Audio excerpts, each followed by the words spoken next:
Our beloved Tacoma is under attack.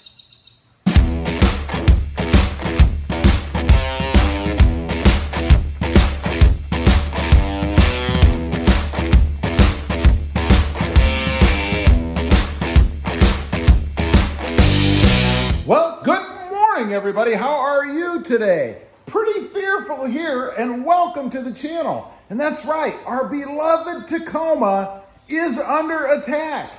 You know, last night as I was drifting off to Tacoma Sleepyland, I was perusing the internet, looking at all the other competitors out there, right? And I came across a myriad of trucks that are new to the market, or newer to the market, trims anyway. First of all, let's talk about the Ford Ranger. You know, Ford, #1 in full-size trucks, I think has taken a serious run at #1 in the mid-size truck market. Of course, I'm talking about their Ranger, right? I think a few years ago when Ford decided to deep six the Ranger, they made a mistake, and I think they realized that, right? So they're coming at Tacoma full bore. You know, they have the Ranger Raptor that's supposed to be coming, right? That is a direct competitor, or will be, of the TRD Pro, the Tacoma TRD Pro. It might even be a step above. Then they have the Ranger FX4. This is a trim level, of course, and I never even heard of this until last night. It's supposed to be some hopped up trim level for off-roading, right?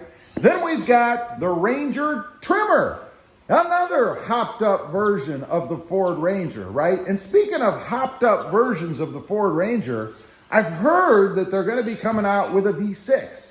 Again, I think another shot at Tacoma because they really need something above that Turbo 4 that they have, right? It's going to be interesting to see how that does and if they actually do come out with it. Next up, the Nissan Redesign. You know, this has caused a bit of a stir out there. I was even excited about it myself at first. You know, I've seen more pictures of it, heard more about it, and I gotta say, I'm not as excited as I first was, right? I think the pictures that they showed right off the bat were the very best that they had. Now that I'm seeing a broader visual of it, I guess, doesn't really do much for me aesthetically. I'm a little disappointed. I was hoping it would be a little bit more. People are comparing it to the Toyota Tacoma. Of course, it has some resemblance to it. I mean, they're both trucks, right? They're going to have a cab. They're going to have a bed. You could say all trucks look alike from that perspective. I'm not really digging it anymore, and I don't think it's really going to take any bit of a bite out of the Toyota Tacoma. Next up, of course, the Gladiator.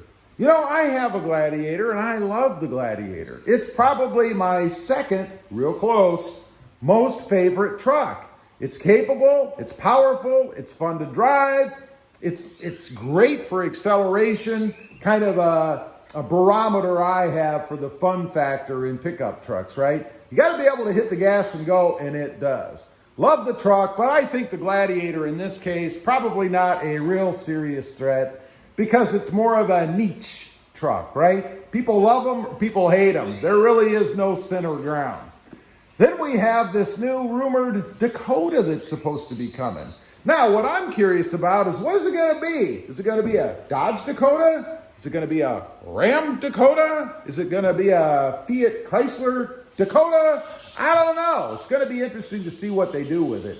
They are going to have to make some serious changes to it, though. I got to say, several years ago, I went out and test drove one. I thought, I like the looks of them. They kind of look like a mini Ram, right? So I went out and I drove one, and I was very disappointed. It felt like I was reclining while I was in it, right? Because the floorboard was so high, it was such an awkward, uncomfortable position to drive in.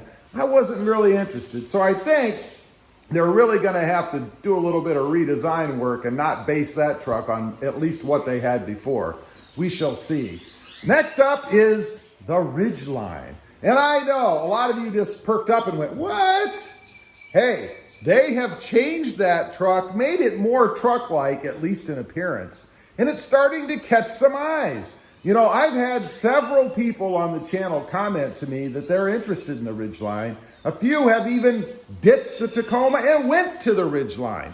I think it's probably more for its versatility as far as daily driver / grocery getter or mall crawler type truck, right? You've got all that storage in the back, and it's got some neat stuff in it, right? It's got that storage in the bed. That's pretty cool. You can throw some speakers. I think it comes with an option. You have a errant fly attacking me. It has an option for speakers in the back. You can play music for tailgating. Depending on what part of the country you're in, you know, college football Saturdays are huge.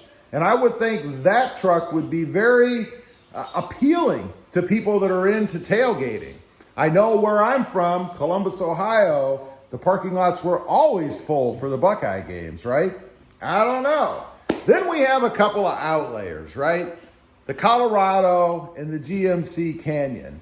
They're nice trucks. I got to admit, before I moved to Texas, there was a GMC dealer close to me.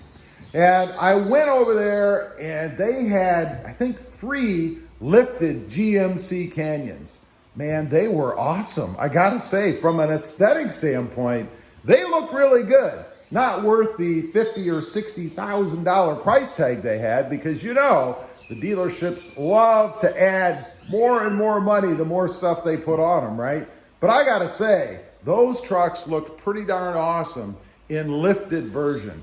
Kind of blasé in just a standard truck, I think, but there's a lot of potential with what you can do with them. So does Toyota need to be worried? You know, I think these brands are attacking Toyota at just the right time, right? I mean, Toyota is kind of long in the tooth with the Tacoma right now.